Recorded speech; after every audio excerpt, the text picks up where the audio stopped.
Satu lagi film horor Indonesia yang diangkat dari thread viral Twitter tentang makhluk halus yang menjadi urban legend dari Semarang, yaitu Sumala. Urban legend tahun 1948 yang aslinya itu mirip kayak Wewe Gombel atau hantu-hantu yang menculik anak-anak. Thread viral ini dibagikan oleh akun @bangbets_ yang dikatakan diangkat dari kisah nyata. Tapi sekali lagi, walaupun katanya diangkat dari kisah nyata, aku yakin ini pasti ada skenario yang ditulis, dikarang oleh si pembuat film sampai akhirnya jadi film Sumala. Yang pastinya untuk entertainment biar filmnya lebih menarik. Apakah film Sumala ini akan menyusul list film horor yang diangkat dari thread viral yang berhasil? Mari kita review dulu. Dan kali ini kita akan review film horor Indonesia terbaru Sumala yang masih tayang di bioskop. Film ini berlatar di tahun 1947 tentang kehidupan seorang konglomerat terpandang di Semarang yang bernama Sujiman yang diperankan oleh Darius Sinathrya dan Lastri yang diperankan oleh Luna Maya. Lastri diberi waktu 1 tahun untuk memiliki keturunan sebagai penerus dinastinya Sujiman, dan itu membuat Lastri frustasi karena dia udah lama banget nikah tapi nggak juga punya anak. Dan akhirnya Lastri memutuskan untuk bersekutu dengan iblis supaya cepat mendapatkan anak. Tapi syaratnya Lastri akan mendapatkan 2 anak kembar. Yang satunya anak yang cantik dan baik hati dari bangsa manusia, dan satunya lagi anak dengan buruk rupa yang nakal itu dari bangsa iblis. Nah, mereka berdua ini harus membesarkan 2 anak ini sampai usia 10 tahun, dan nantinya pas usia 10 tahun si iblis akan mengambil anaknya dan mereka bisa hidup bahagia dengan anak manusianya. Tapi masalah muncul ketika Sujiman, si bapak yang arogan ini, justru menghabisi nyawa anak yang buruk rupa, which is itu anaknya si iblis. Dan apa yang terjadi selanjutnya di kehidupan keluarga mereka, silahkan kalian tonton langsung filmnya di bioskop. Review section. Untuk konsep cerita yang dibangun, untuk aku pribadi sih oke-oke aja. Dibilang jelek juga enggak, dibilang spesial dan bagus juga enggak terlalu. Ya, standar kayak biasanya lah gitu. Tapi aku suka pembangunan latar cerita di tahun 1940-an. Konsistensinya dengan atribut, dengan suasananya, pembawaan karakter saat berbicara, gerak-gerik karakternya, dan acting pemainnya yang semuanya balance. Saklop sampai akhir film.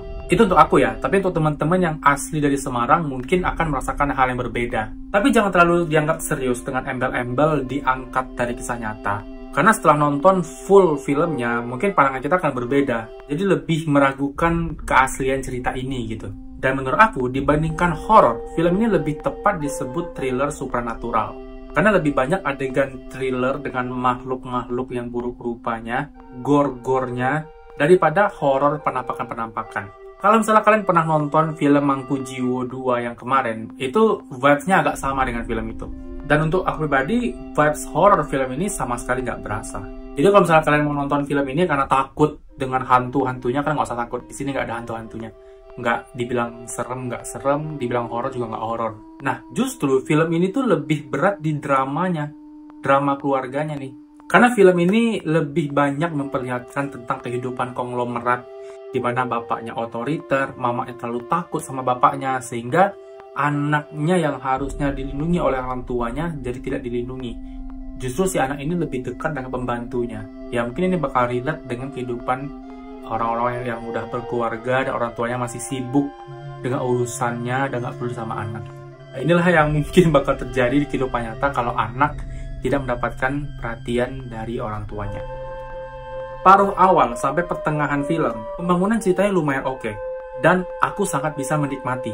Tapi mulai dari tengah sampai ke ending film, itu kita udah mulai disuguhkan oleh banyak adegan-adegan gore, sayat-sayatan, potong-potongan, cucuk-mencucuk, cairan merah yang muncrat-muncrat. Kalau kalian suka film dengan genre kayak gitu, monggo film ini untuk kalian. Untuk acting, semua cast actingnya bagus. Khususnya 4 cast utama ya, si Darius Sinathrya yang berhasil membawa ekspresi arogan, kejam, diktator, dan Luna Maya yang bisa memberikan ekspresi istri yang nggak berdaya, nggak bisa apa-apa, takut, tapi bisa mempertahankan elegansinya sebagai istri raja gitu, kayak istri konglomerat. Kemudian si anak, si Makaila Rose, itu kayak acting dia waktu kesakitan, waktu sedih, waktu kejam, itu juga dapat. Dan aku juga suka acting Bo yang kayak natural banget gitu loh.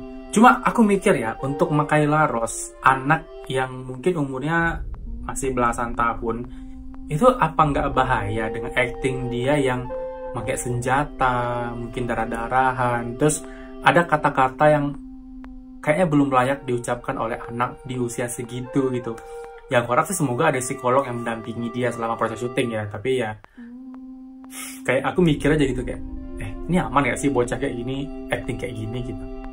Ya begitulah, nggak banyak review aku tentang film horor Sumala ini. Rating dari aku 7,5/10. Ya walaupun nggak spesial itu untuk aku, tapi nggak jelek-jelek banget juga. Kita masih bisa menikmati jalan ceritanya. Untuk durasi yang agak lama, hampir 2 jam kalau nggak salah, aku bisa nonton ini tanpa mengantuk. Karena memang pembawaan ceritanya dan actingnya mengalir gitu aja. Kalian yang udah nonton, berapa rate dari kalian? Coba komen di bawah. Dan gimana pendapat kalian tentang film Sumala?